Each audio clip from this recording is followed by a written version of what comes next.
છેલ્લા 4-5 દિવસથી ભારે વરસાદના કારણે વડોદરા નેશનલ હાઈવે અને આ નેશનલ હાઈવેના જે સાંકડા બ્રિજ છે, ખાસ કરીને પોર અને જામવા, ત્યાં રસ્તા જર્જરિત થયા છે. કારણ કે સાંકડા બ્રિજ અને એની અંદર ભારે વાહનોની વારંવાર જ્યારે અવરજવર થતી હોય એને કારણે એબ્રેશનના કારણે ત્યાં ટ્રાફિક જામના દૃશ્યો સર્જાઈ રહ્યા છે.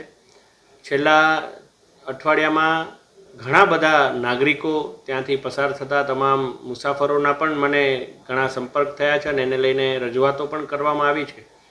અને નેશનલ હાઈવે ઓથોરિટી સાથે પણ આપણે આ બાબતે સંપર્કમાં છીએ કે કઈ રીતે વહેલામાં વહેલી તકે આનો કોઈ ઉકેલ આવી શકે.